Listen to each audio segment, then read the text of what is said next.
Boa noite. Ontem nós falamos como ajudar o paciente na construção de uma meta realista. E hoje a gente vai falar como diferenciar um paciente que se diz compulsivo do paciente que tem realmente um transtorno alimentar, que tem aí um transtorno da compulsão alimentar. Tá? Então eu vou trazer o que é essa compulsão do senso comum, que é essa compulsão que as pessoas falam, e até alguns profissionais que às vezes não têm profundidade no assunto também acaba repetindo isso. Vou trazer, falar do transtorno mesmo, da compulsão alimentar, e trazer essa diferença para vocês conseguirem identificar quando é um paciente que está falando que tem uma compulsão, mas não tem um transtorno, e quando realmente é um paciente que tem um transtorno alimentar. Então, falar um pouquinho o que é, né, essa compulsão do senso comum. O que é uma situação muito comum de acontecer, acontece bastante comigo e provavelmente com quem já atende essa demanda também.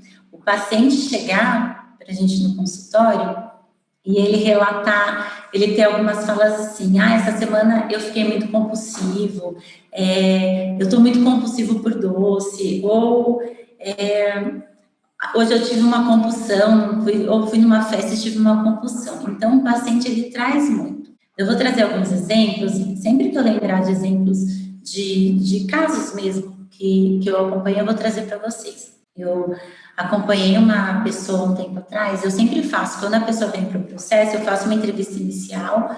Nessa entrevista inicial, eu já vou ali checando se realmente é uma pessoa com compulsão, né, se tem mesmo um transtorno de compulsão alimentar, ou se é uma fala que ela traz, mas que está querendo mais dizer um comer transtornado ou uma alimentação emocional, porque às vezes eles falam isso, e quando a gente vai ver, não é uma compulsão do transtorno, é um comer transtornado, ou é um comportamento alimentar mais disfuncional, ou ela teve ali um episódio de comer emocional, uma alimentação emocional. Então, eu vou conversando ali na primeira sessão para tentar já perceber isso, tá? E daí vem uma paciente, a fala dela era, eu tenho compulsão alimentar.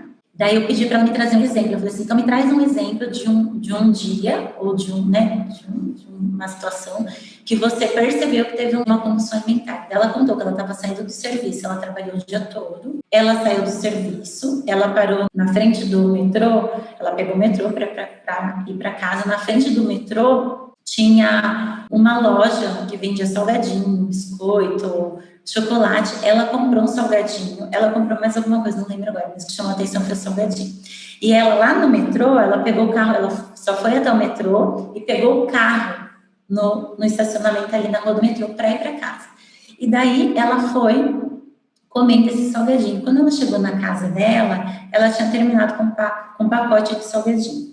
Para ela, isso foi um episódio de compulsão alimentar.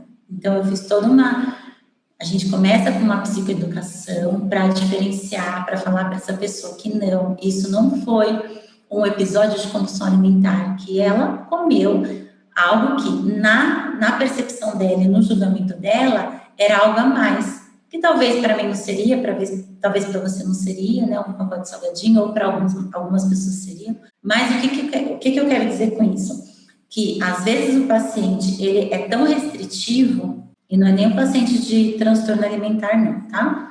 Um paciente que está ali querendo emagrecer, que está com sobrepeso, às vezes nem está com sobrepeso. Ele é tão restritivo que às vezes, quando ele come algo que ele considera que não é algo ideal, ele acha que aquilo foi uma compulsão.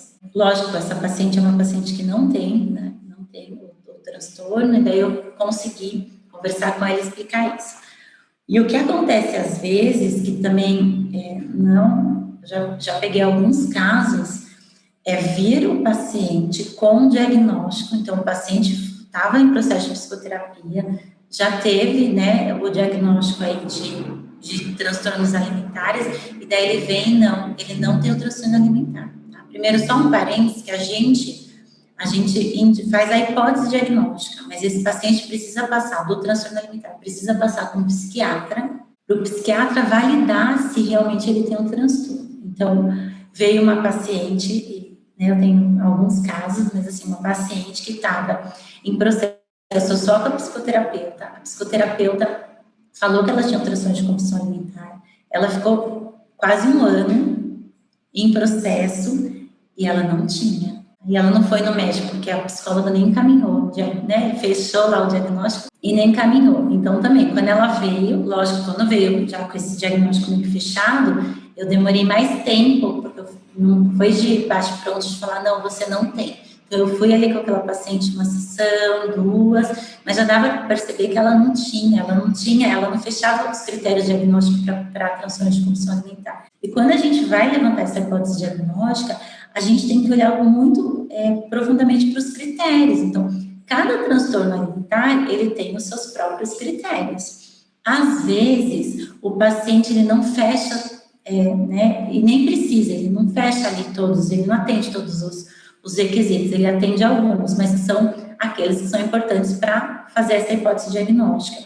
Ou, às vezes, ele não fecha, é aquele paciente que vem, a gente percebe que ele tem um transtorno alimentar, mas ele não fecha o critério para a gente falar, né, fazer essa hipótese diagnóstica, é esse transtorno, é esse transtorno, é esse transtorno, daí entra como se fosse um transtorno alimentar ainda não especificado, tá? O que acontece também, às vezes o paciente, ele tem um transtorno alimentar, mas a gente fica muito na dúvida, porque ele traz muitos comportamentos de outros sintomas. Tem alguns critérios, alguns requisitos que são muito específicos de um transtorno específico. Então, é mais fácil, né, assim, que a gente já olha, já fecha. E tem outros que não, que eles aparecem em mais de um transtorno. Então, nesse caso, a gente olha o comportamento. Então, tá mais para esse comportamento, tá mais para esse, lógico, tem também um corte aí de MC, né, bem importante de um transtorno para outro, mas só para vocês entenderem a complexidade de levantar uma hipótese diagnóstica para o paciente, sem ter realmente a certeza se ele tem ou não o transtorno da compulsão alimentar ou qualquer outro transtorno alimentar, tá?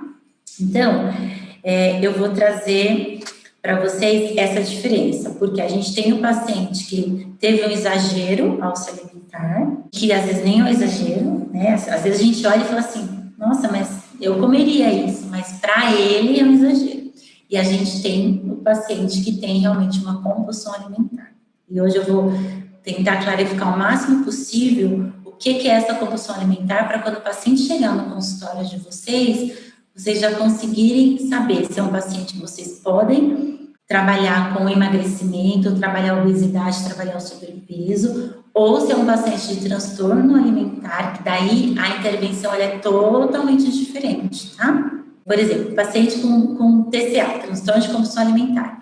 Ele pode trabalhar emagrecimento, mas isso é lá na frente do processo. Antes da gente trabalhar emagrecimento com esse paciente, a gente tem que trabalhar muitas outras coisas. São sessões e sessões e meses para depois trabalhar o emagrecimento. O paciente que tem obesidade ou sobrepeso, logo no início a gente já pode começar com o processo de emagrecimento, tá? Então, só para vocês também saberem essa diferença. Então, o transtorno da compulsão alimentar é caracterizado por episódios de compulsão alimentar sem comportamentos compensatórios para evitar o ganho do peso. O que são esses comportamentos compensatórios?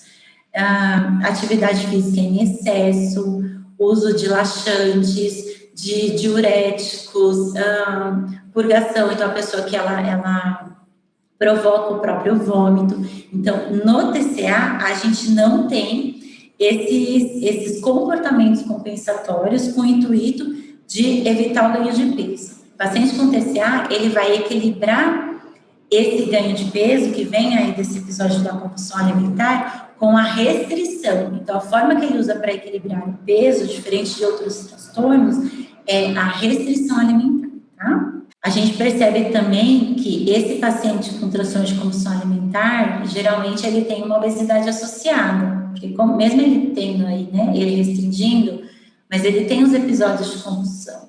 E se ele tem muitos episódios de compulsões ali no dia, na semana, ele vai ganhar peso. Então, ele geralmente é um paciente que vem também com um quadro de obesidade, mas não é regra.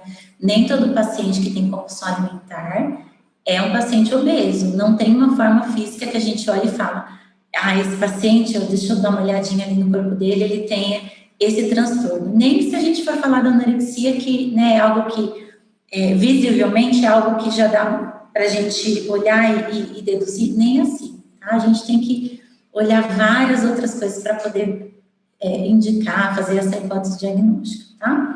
E daí, o que acontece? Esses estão associados a esses episódios de compulsão alimentar, pelo menos 3 dos componentes que eu vou trazer aqui. Então, é um paciente que ele come mais rapidamente do que o normal.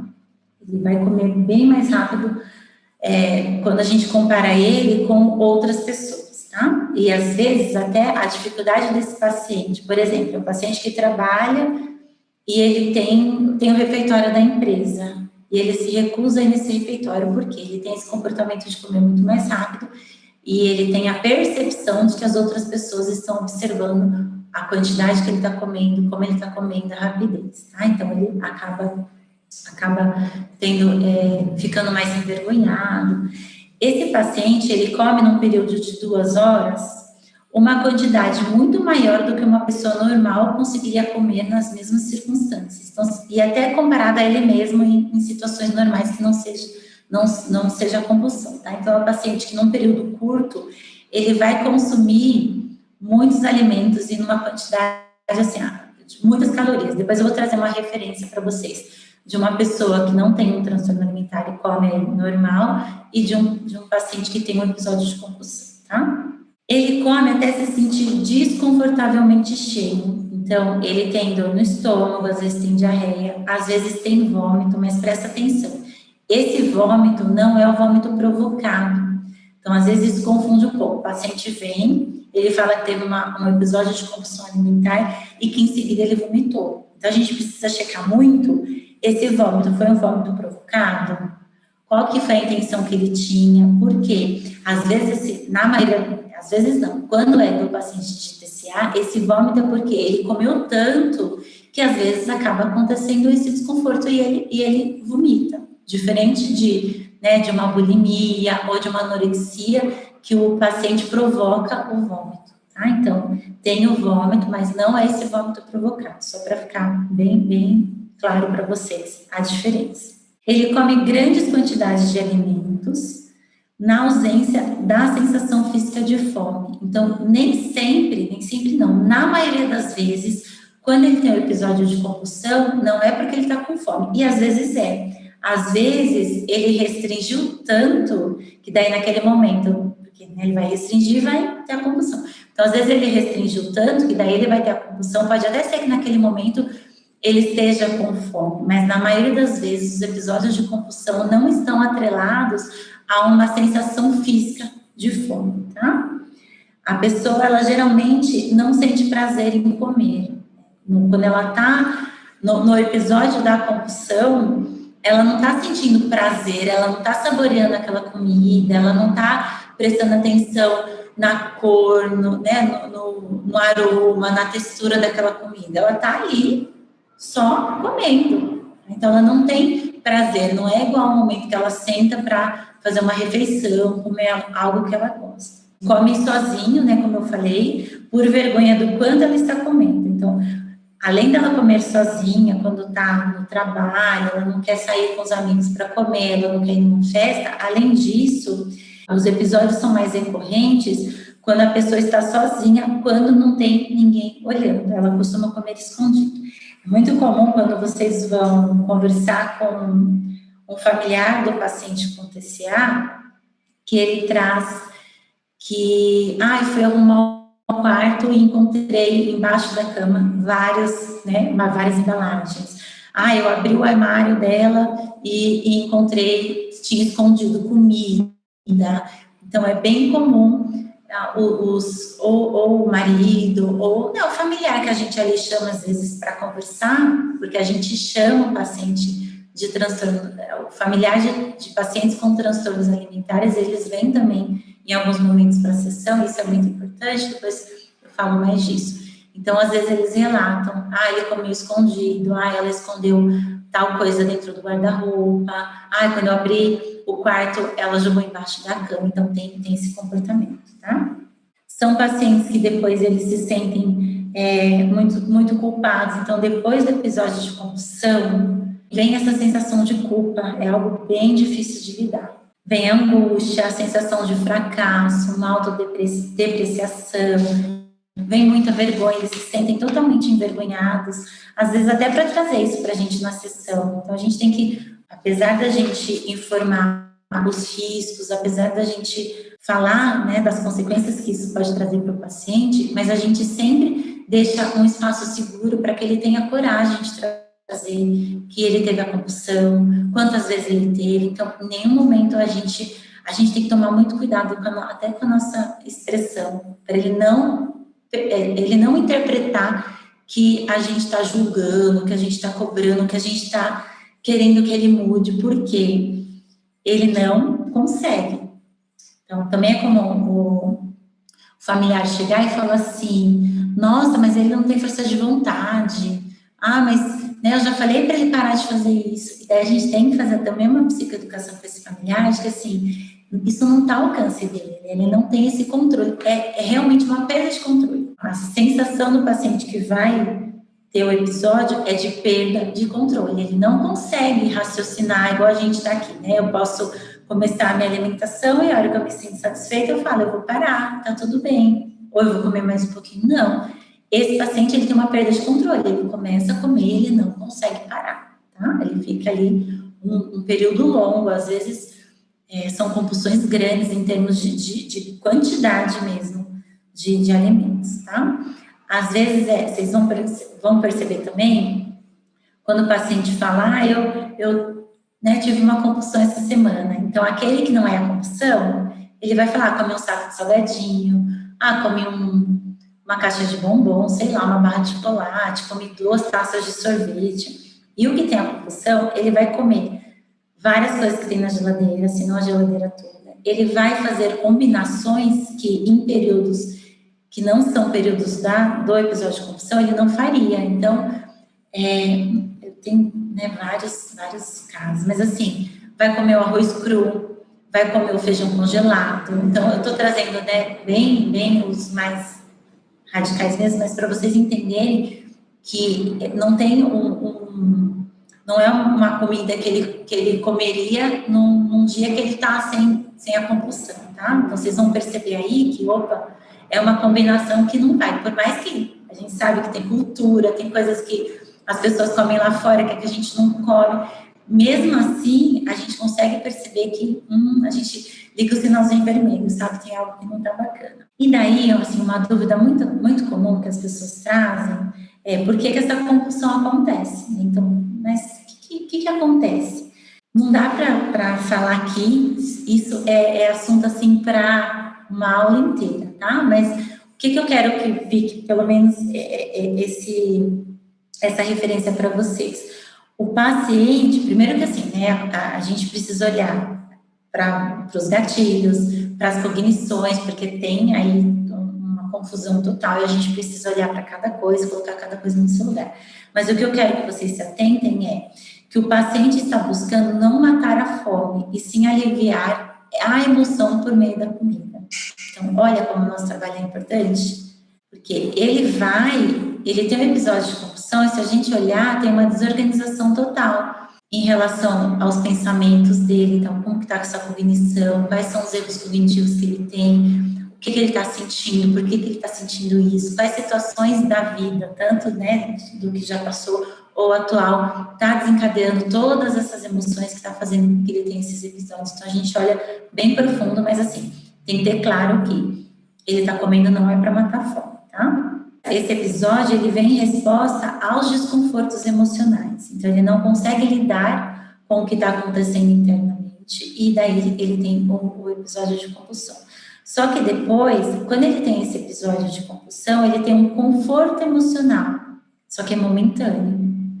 E depois que passa esse conforto emocional, isso é substituído por um desconforto, tanto físico como emocional, porque traz, como eu já falei, né, várias sensações, várias emoções negativas. Então, a compulsão se refere mais em como lidar com as emoções do que com a fome, porque geralmente não é fome. Aqui, reforçar a importância do nosso trabalho, né, como psicólogos, quanto a gente pode ajudar essa população, trabalhar essas emoções, trabalhar as crenças, os erros cognitivos, a qualidade desses pensamentos, é o que vai fazer com que, lógico, junto com as outras intervenções, né, então, com a interação medicamentosa, junto com o acompanhamento nutricional, então, é o que vai fazer com que esse paciente consiga sair aí desse ciclo de compulsão. Porque o que acontece? Ele tem uma compulsão, então ele vai ter a compulsão alimentar, daí, qual que é o próximo passo? Ele se sente culpado, se sente ansioso, ele entra em restrição. E a restrição é gatilho para a compulsão alimentar. Quando eu falo, trago muito isso, né, que dietas restritivas, elas são totalmente prejudiciais para qualquer pessoa. Não são todas as pessoas que passaram por dietas que desencadearam transtornos alimentares, mas a maioria dos transtornos alimentares, quando a gente vai fazer anamnese com o paciente, é um paciente que vem de um histórico de dietas restritivas, tá? Aqui um parênteses também, para vocês perceberem muito, porque com um paciente obeso e de sobrepeso, ele vai para a nutricionista vai regular, lógico, a gente sempre manda para uma nutricionista que não vai restringir, mas ela vai olhar para o que esse paciente está consumindo, né, como ele está consumindo essas calorias. Já no paciente com transtorno de compulsão alimentar, nesse primeiro momento, lógico que é um trabalho da nutricionista, mas assim, não vai restringir, não vai diminuir calorias, apesar dessa ser a vontade dele, porque, né, ele quer aí manter um peso, mas não é olhado para isso. Isso é o que, assim, importa bem pouco no tratamento, tá? O que a gente vai trabalhar é trabalhar com esse paciente a importância dele não restringir a alimentação, porque essa restrição é o que gera a compulsão. Ele fica num ciclo.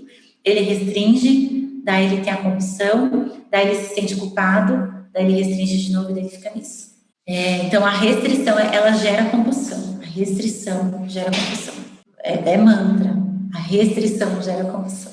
Então, a gente trabalha ajudando esse paciente a outras estratégias, outras formas, e a nutricionista também. O trabalho da nutricionista é muito importante aqui também, tá? Bom, a compulsão, ela traz, né, as consequências físicas, como o aumento do peso, e isso acaba sendo aí, tá ligada à obesidade e algumas doenças que podem vir, né, por conta da obesidade. Não é todo paciente que é obeso, que é... Aí, a gente, é uma polêmica, não vou nem levantar isso, mas assim, só para fechar o raciocínio. O paciente com obesidade, hoje a gente sabe que a obesidade, pela OMS, ela é considerada uma doença. Mas nem todo paciente que tem obesidade, ele tem sinais clínicos, e às vezes ele vai, faz todos os exames e ele está ok. Como nem todo paciente que é magro é saudável. Então, percebem que aqui a gente, né, entraria aí falando de estigmatização de peso, também é assunto para um outro momento. Mas percebem como não é regra, mas o paciente ele está mais propenso a ter obesidade e a ter, né, doenças associadas a essa obesidade, tá? E aí a gente tem uma classificação de gravidade desse transtorno alimentar. Então, o paciente que tem de 1 a 3 episódios de compulsão alimentar por semana é considerado que ele tem um TCA leve. De 4 a 7 episódios por semana é considerado que é moderado. De 8 a 13 episódios por semana é grave, e mais do que 14 episódios por semana é extremo, é bem gravíssimo.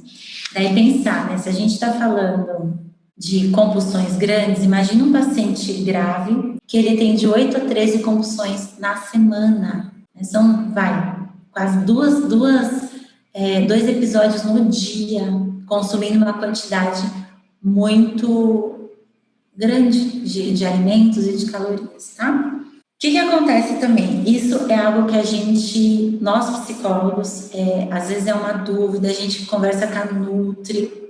Por quê? A gente fica em dúvida, às vezes, de falar realmente foi uma compulsão. Porque, mas será? Porque entra, né? Mas eu acho que isso eu comeria.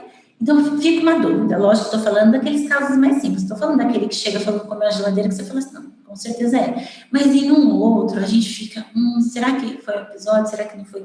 Então, eu trouxe para vocês uma referência que é uma referência que quando eu tive acesso a essa informação, para mim clareou muito, ficou bem mais claro e me deixou mais ali segura para falar, não, realmente foi uma compulsão, tá? Primeiro que é importante vocês observarem também qual que é o contexto que isso aconteceu. Às vezes o paciente vai chegar e falar assim, eu fui num churrasco e comi demais, ou eu fui na festa de final de ano da empresa e comi demais, ou... Enfim, ele vai trazer um contexto ali que, ok, normalmente todas as pessoas vão comer um pouquinho, né? Provavelmente todas as pessoas vão comer um pouquinho mais. Então, numa festa, num churrasco, numa feijoada. Então, isso é esperado, tá? Consumir pequenas quantidades, várias vezes também ao longo do dia, não é considerado compulsão. Então, aquele paciente que fica ali todo dia comendo um pouquinho, ele chega no final do dia e fala, nossa, eu comi o mundo. Mas foi ali, ele comeu um pouquinho, depois de 3 horas ele comeu mais um pouquinho, não é considerado, tá? Para fazer uma comparação, então, a quantidade de ingesta calórica de uma pessoa que não tem um transtorno de compulsão alimentar, gira em torno de 1.800 a 2.000 calorias. Então, nós, que não temos o TCA, a gente consome em média. Eu sei que tem gente que consome menos, consome 1.200, 1.500, mas assim, é uma média, tá? 1.800 a 2.000 calorias por dia. O paciente com TCA, num único episódio de compulsão alimentar, ele poderá atingir até 5.000 calorias. Então, vamos imaginar, pegar lá a escala de gravidade, um paciente que tem, sei lá, 13 episódios na semana, consumindo em cada episódio mais ou menos 5.000 calorias, lógico que ele vai ter aí, vai vir com obesidade, não é nem com sobrepeso, com obesidade, tá? Então, só para vocês perceberem a diferença, é uma quantidade, no episódio de compulsão alimentar, ele come uma quantidade muito maior do que as pessoas comem normalmente. E o que a gente tem? A gente tem um paciente que ele tem, geralmente, uma baixa autoestima, ele tem uma valorização, da imagem corporal, ele tem aí uma preocupação com a imagem corporal e ele vê que ele está ganhando peso, que ele não está conseguindo se controlar. Isso vai gerar nesse paciente muita ansiedade. Então, o paciente ele chega com muita ansiedade e ele percebe que ele não tem controle nenhum sobre essa situação. E não tem mesmo, tá? Não é falta de vontade, falta de determinação, falta de força, foco e fé, não é nada disso. É uma perda de controle. Daí ele tem o episódio de comer compulsivo, daí ele tem todas essas emoções, então culpa, tristeza, mal-estar, sensação de inadequação, então a gente precisa olhar para tudo isso, tá? Falar um pouquinho, só pincelar com vocês o tratamento da TCC com esses pacientes de TCA, não dá também para a gente aprofundar aqui, porque cada item desse a gente precisaria aí de bastante tempo, tá? Mas só para a gente pincelar, para vocês entenderem um pouquinho como que a gente lida com esse paciente.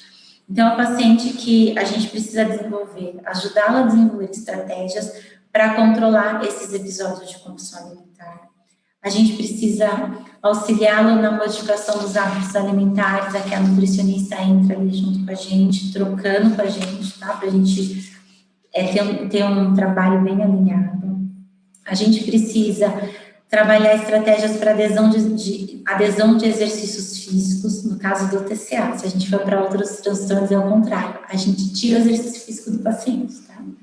Por isso que também é bem legal, não só essa diferenciação do paciente com obesidade como do TCA, como o paciente de TCA e de todos os outros transtornos. Porque se a gente está falando de um paciente só um parênteses, tá?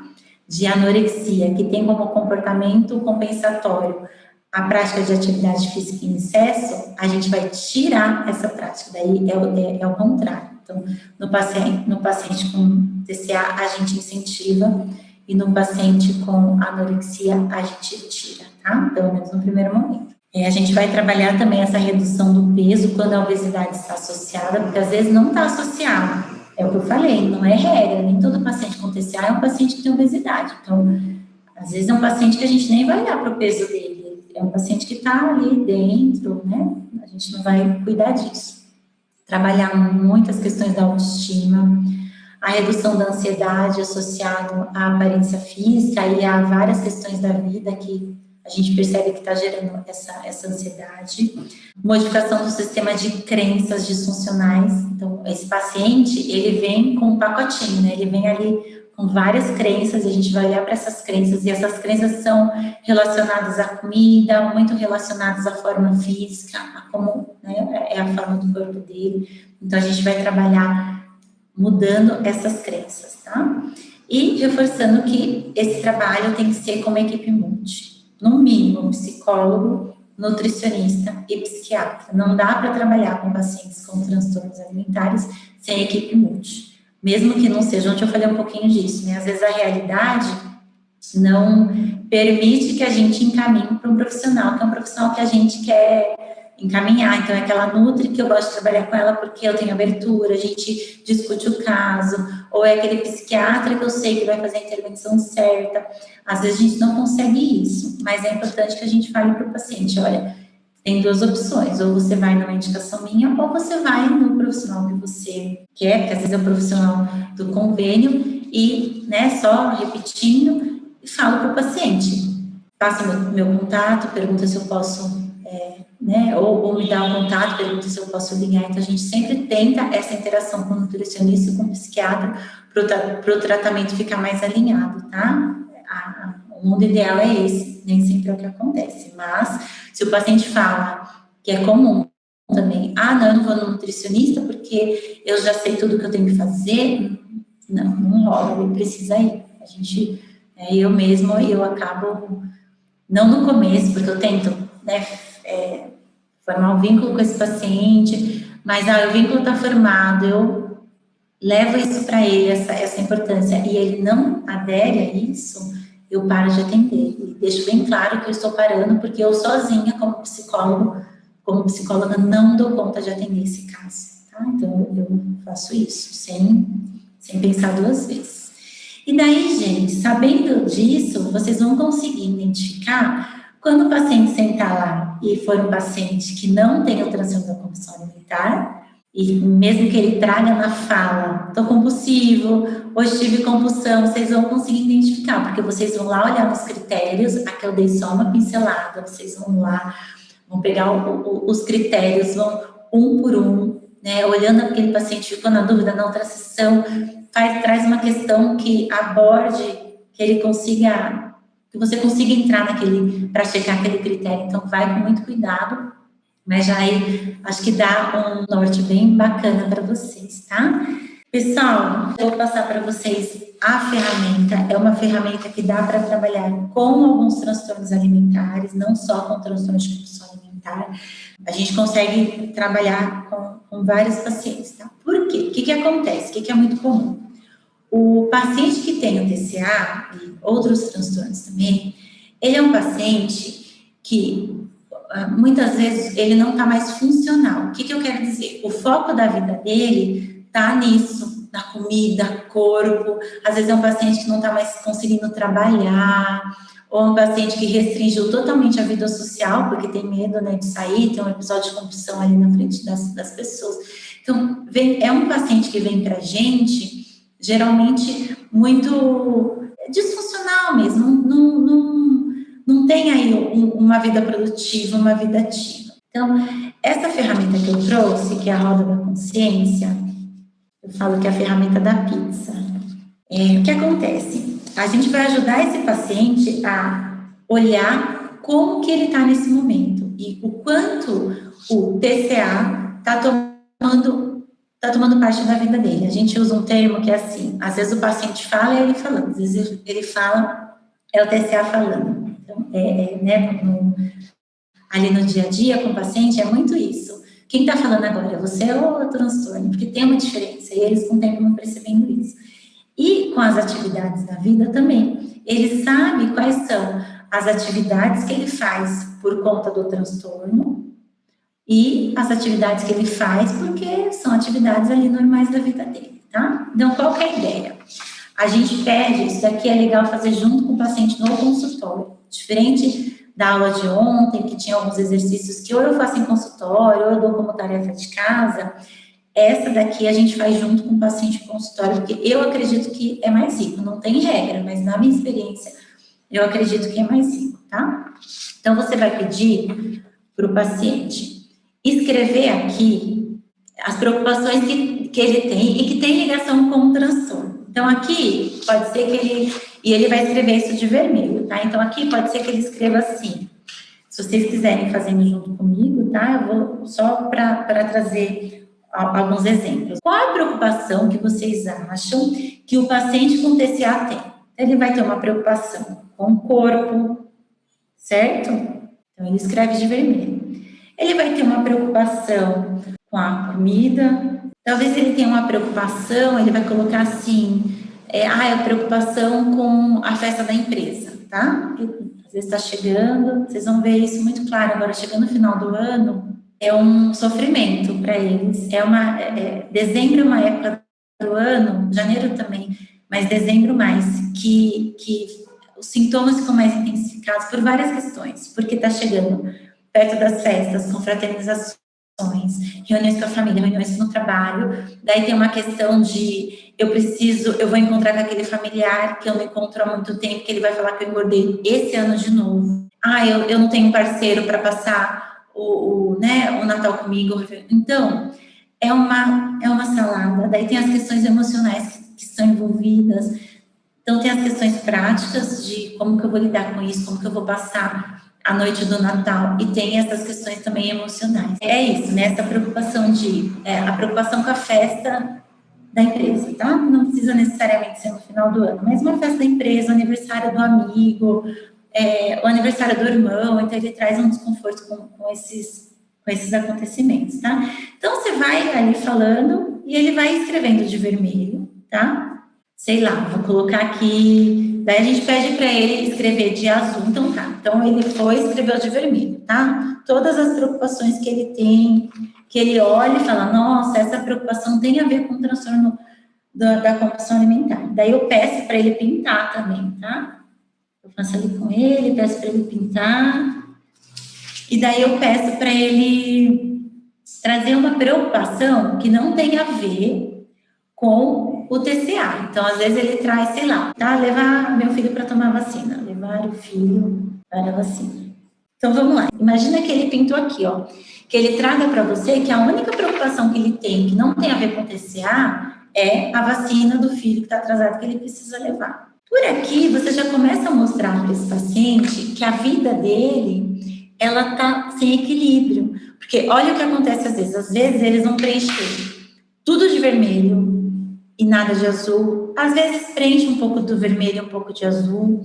Às vezes eles não preenchem nada, porque tem a preocupação com o TCA, tem uma preocupação ali que não tem ligação com o TCA e não tem mais nada que ele se preocupe na vida. Aqui traz muito material para vocês trabalharem depois, porque você vai começar a trazer para o paciente uma percepção de que, e aí é esse próximo passo, tá? A gente vai com o paciente começar a escrever alternativas possíveis, então pensar em comportamentos, o que ele pode fazer para equilibrar essa roda da consciência, tá? Então, a gente vai, de acordo com tudo que ele trouxe, a gente vai reforçar o que são preocupações que não têm a ver com TCA, a gente vai validar e vai reforçar, e as preocupações que têm a ver com TCA, a gente vai mostrar para esse paciente o quanto isso está limitando a vida dele, o quanto isso está prejudicando, o quanto isso está atrapalhando as interações pessoais, e vai junto com ele listando estratégias. Então, pera lá, eu tenho festa da empresa, ajudar esse paciente a resolver o mesmo problema, tá? Festa da empresa, a festa da empresa, eu não vou porque eu tenho vergonha. Então, como que a gente pode trabalhar isso? O que você pode fazer para se sentir mais confortável? Então, a gente vai, será que, ok, não ir ficar a festa toda, mas será que ir ficar meia hora, uma hora? Tem alguém que sabe do seu problema que você possa levar junto e que você se sinta mais confortável? Então, assim, gente, aí né, e aprofundando com esse paciente e pedindo para ele trazer, e você vai ajudando, vai direcionando, vai jogando luz, porque a ideia é ele sair da sessão com algumas alternativas para lidar com o que tá, essas preocupações que estão difíceis agora, tá? E daí aqui você pode também fazer o quê? Ele só tem essa preocupação de levar o filho para vacinar. Você pode pedir para ele trazer, o que ele pode trazer aqui de coisas legais, que são preocupações, mas assim, quando eu falo preocupações, coisas boas que ele acha que vai fazer bem. Vou trazer um caso, tá? Então, às vezes o paciente fala assim, eu acabo tendo muitos episódios de compulsão porque eu fico muito ocioso. Às vezes é um paciente que trabalha de casa, né? Então, eu fico muito ocioso. Então, será que aqui a gente não pode definir alguma coisa para você trazer que te deixe mais ocupado, que não te deixe tão entediado, que não te deixe tão ocioso? Às vezes ele vai trazer um hobby, às vezes ele vai trazer um curso que ele está adiando para fazer e que nesse momento ele percebe a importância de incluir na vida, porque a ideia é equilibrar isso daqui, tá bom? Quero saber se vocês têm dúvidas. É legal vocês, como eu falei ontem, sentem, imagina que vocês, né, eu não tenho TCA, mas imagina que eu vou preencher isso do que são preocupações que são ligadas a corpo, comida, versus essas preocupações do dia a dia que não tem nada a ver com essa minha preocupação de emagrecer. Então, vocês podem trazer isso para o exercício, passar pelo exercício para ver como que o paciente se sente, porque daí também vocês vão entender a dificuldade que o paciente pode ter e como que vocês conseguem ajudá-lo melhor, tá bom? Se vocês forem aplicar a ferramenta, ou se vocês forem fazer, dá um print, coloca a hashtag, né, a psicologia clínica na prática, me marca, né, no Instagram, Laura Dash, porque daí eu vou compartilhando, e esse movimento me ajuda a levar essa semana para mais e mais e mais pessoas. A gente só está começando, a gente vai ter uma aula amanhã que eu vou trazer como a TCC, como a psicoterapia cognitivo-comportamental pode ajudar, né, no atendimento com pacientes com obesidade e transtornos alimentares. E você não precisa ser da TCC, tá? Emprestar esse conteúdo da abordagem. Você não precisa ser 100% TCC. Eu tenho uma amiga que é bem engraçada. Ela é junguiana. E a gente, né, muito próxima. E daí eu brinco às vezes, porque às vezes eu mando mensagem para ela e falo assim, um sonho assim, assim, assim. Então, ela me empresta o conhecimento dela e às vezes ela tem algum caso, tem algum paciente que está indo para essa questão que ela está desconfiando do transtorno alimentar ou de obesidade, eu empresto para ela esse meu conhecimento da TCC. Então, a gente não precisa ter aquela abordagem fixa, única, e eu nem gosto disso. A gente pode usar o que é melhor de cada abordagem para trabalhar cada tipo de demanda, tá? Lógico que tem aquelas que a gente vai ter familiaridade, vai gostar, e outras que a gente não vai falar, não, para mim não rola desse jeito, mas a gente pode sim, né, emprestando um pouquinho de cada abordagem, porque quem ganha com isso é o nosso paciente, tá? E eu vou deixar também, amanhã lá no meu Instagram, no Laura Dash, eu não sei se todo mundo tá por lá, eu vou deixar um post para vocês comentarem o que vocês acharam da aula. Isso também para mim é bem importante, porque também me ajuda a levar essa informação, a levar aí essa semana para o maior número de pessoas, tá? Essa semana veio uma frase para mim muito importante, muito forte, que é levar para quem precisa da informação, tá? E o intuito realmente dessa semana é esse, tá bom? Que essa informação chegue para quem realmente precisa chegar. E daí, com isso, vocês podem ajudar aí várias pessoas que precisam da nossa ajuda. Um beijo para vocês, eu vou encerrando aqui.